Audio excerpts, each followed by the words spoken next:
Hey, it's STREEZYonX, bringing you some of X's top trends of today.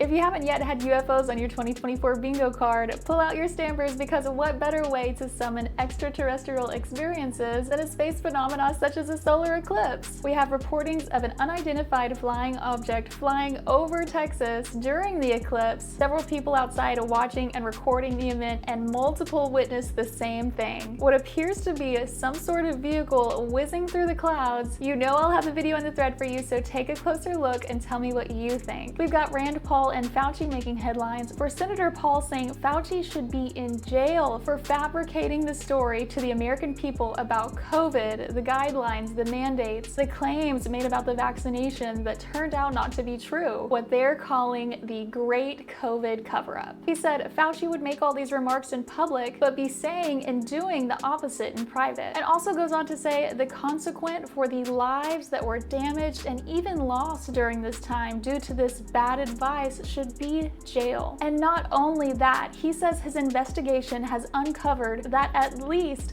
15 federal agencies knew that in 2018, EcoHealth Alliance and the Wuhan Institute of Virology were seeking federal funding to create a coronavirus genetically very similar, if not identical, to COVID-19. So hundreds of people were on the inside, in the know, and chose not to speak up and warn others when this project came to fruition. The senator also says that all of these people should be punished. They likely won't be, but at the very least should be made to admit the truth. And obviously some kind of true and just oversight should be happening to make sure experiments and things like this get stopped, or at least vetted properly. Make sure you share your thoughts with me below. Gonna link an article with more info on this one. Ubisoft trending with their announcement of the Star Wars Outlaws game coming out end of August this year, but you can go ahead and pre-order it now. Then we hear of the parents of the Oxford High School shooter, James and Jennifer Crumbley, both receiving 10 to 15-year sentences for involuntary manslaughter for all 4 people affected by Ethan Crumbley's actions, for which he is serving a life sentence. They argue negligence in safely storing the gun to begin with, and also with the inaction when confronted with what's being described as a dark drawing from their son on the day of the event. They argue the parents should have withheld him from school that day, or some further mental health steps should have been taken. This is important because this marks the first time in US history that the parents of a school shooter have been convicted. Do you think this is setting the precedent for the future? Let me know. And Arizona Supreme Court making the list for just making the decision to allow the enforcement of a near total abortion ban, effectively banning the procedure in the state, except only allowing it when the mother's life is at risk. This is a law that was originally set in place over 100 years ago, but they are officially ruling it as actively enforceable again. So if the abortion will save her life, then it shall be, but that is the only circumstance. Tell me what you think of this one. That's it for now. Make sure you check out all the links and videos on X, and I'll see you tomorrow.